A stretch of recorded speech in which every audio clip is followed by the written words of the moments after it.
കർത്താവേ, അരുളിച്ചെയ്താലും ഞങ്ങൾ കേൾക്കുന്നു. ജീവിത ദുരന്തങ്ങളും സാത്താന്യ പ്രലോഭനങ്ങളും ആത്മീയ ജീവിതത്തിലെ വലിയ പ്രതിസന്ധികളാണ്. അതുകൊണ്ടാണ് പരീക്ഷയിലേക്ക് ഞങ്ങളെ പ്രവേശിപ്പിക്കരുതേ, ദുഷ്ടനിൽ നിന്നും രക്ഷിക്കണമേ എന്ന് പ്രാർത്ഥിക്കുവാൻ മക്കളെ പഠിപ്പിച്ചത്. പ്രലോഭനങ്ങളിൽ നിന്നും രക്ഷിക്കുവാൻ പ്രാർത്ഥിക്കുന്ന മക്കൾക്കും ചില ഉത്തരവാദിത്തങ്ങളുണ്ട്. അതെന്താണെന്ന് മക്കൾക്കറിയാമോ?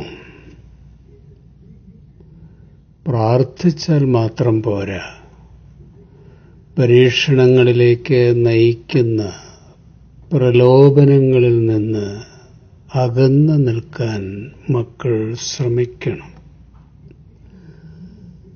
പ്രലോഭനങ്ങളുണ്ടാക്കുന്ന സാഹചര്യങ്ങൾ, വ്യക്തികൾ, മീഡിയ, പാപ സ്വഭാവങ്ങൾ എന്നിവയിൽ നിന്ന് മക്കൾ സുരക്ഷിത അകലം പാലിക്കണം.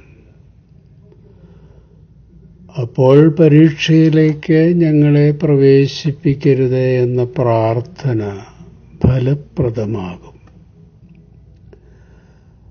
പൊത്തിഫേറിന്റെ ഭവനത്തിലെ പ്രലോഭനത്തിൽ നിന്ന് ഒഴിഞ്ഞു മാറുവാൻ ജോസഫ് തയ്യാറായി. അപ്പോൾ പ്രലോഭന സാഹചര്യങ്ങളിൽ നിന്ന് സുരക്ഷിതമായി രക്ഷപ്പെടുവാനുള്ള വിവേകവും ബലവുമൊക്കെ സ്വർഗത്തിൽ നിന്ന് അവന് നൽകി. എന്നാൽ ദൈവിക പ്രമാണങ്ങൾ അറിയുന്ന ദാവീദ് പ്രലോഭനങ്ങളിലേക്ക് മോഹാവേശത്തോടെ ചുവടുവെച്ചു. അവന് ദിവ്യ പരിരക്ഷ ലഭിച്ചില്ല. കാരണം അവൻ ആത്മനിയന്ത്രണത്തിന് തയ്യാറായില്ല. ഗോപുരത്തിന്റെ മുകളിൽ നിന്ന് എടുത്തു ചാടിക്കൊള്ളൂ, മാലാഖമാർ നിന്നെ കാത്തുകൊള്ളുമെന്ന പ്രലോഭകന്റെ പ്രേരണയ്ക്കുള്ള ദൈവപുത്രന്റെ മറുപടി എന്തായിരുന്നുവെന്ന് മക്കൾ എപ്പോഴും ഓർക്കണം. എന്തായിരുന്നു അത്? ദൈവത്തെ പരീക്ഷിക്കരുത് എന്നായിരുന്നു. എൻ്റെ ഭക്തി വലുതാണ്, ദൈവം രക്ഷിക്കും, കാത്തുകൊള്ളും, ക്ഷമിക്കും എന്നൊക്കെയുള്ള അഹങ്കാര ചിന്തയോടെ മക്കൾ സാഹസികമായി എടുത്തു ചാടരുത്. ദൈവത്തെ പരീക്ഷിക്കരുത്, അപകടമാണ്. ലഹരി, വഴിതെറ്റിയ കൂട്ടുകെട്ടുകൾ, ലൈംഗിക തേരോട്ടങ്ങൾ, അധാർമിക ജീവിതശൈലി തുടങ്ങിയവയിൽ നിന്നും അകന്നു നിൽക്കാൻ തയ്യാറായില്ലെങ്കിൽ പരീക്ഷയിലേക്ക് ഞങ്ങളെ പ്രവേശിപ്പിക്കരുത് എന്ന പ്രാർത്ഥന ആത്മാർത്ഥതയുള്ളതായിരിക്കില്ല.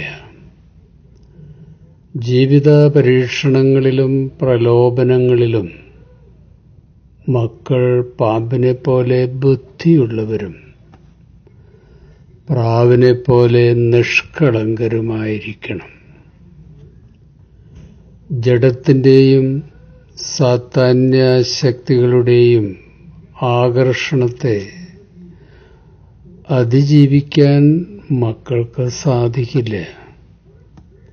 അതുകൊണ്ടാണ് ദുഷ്ടനിൽ നിന്ന് രക്ഷിക്കണമേ എന്ന് പ്രാർത്ഥിക്കുവാൻ പഠിപ്പിച്ചത്.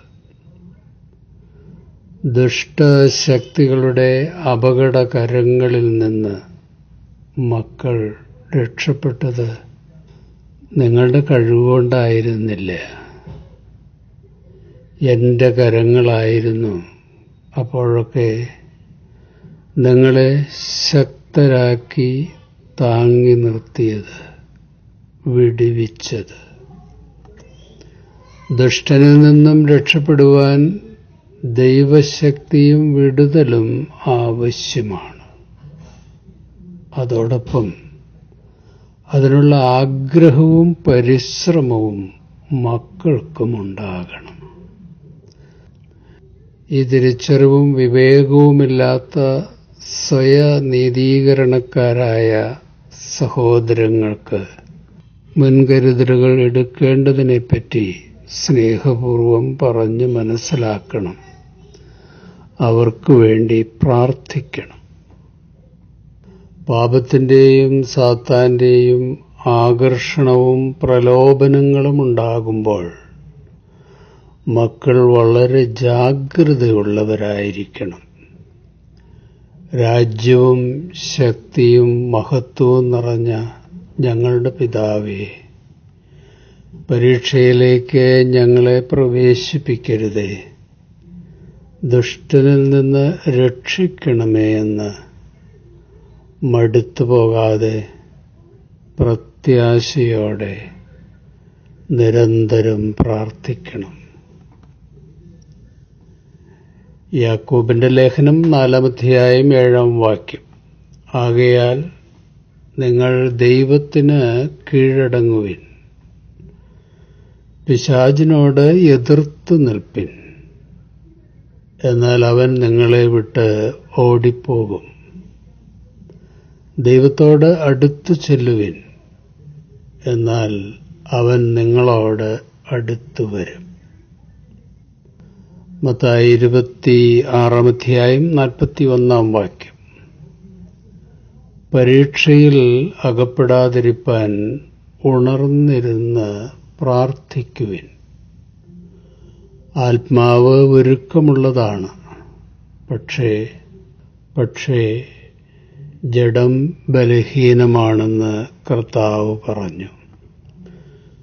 ഈ തിരുവചനങ്ങളാൽ ഇന്നേ ദിവസം നമ്മെ ദൈവം ശക്തരാക്കട്ടെ. പരീക്ഷണങ്ങളെ അതിജീവിക്കുവാനുള്ള ശക്തിയും ബലവും തിരിച്ചറിവും നമുക്ക് നൽകട്ടെ.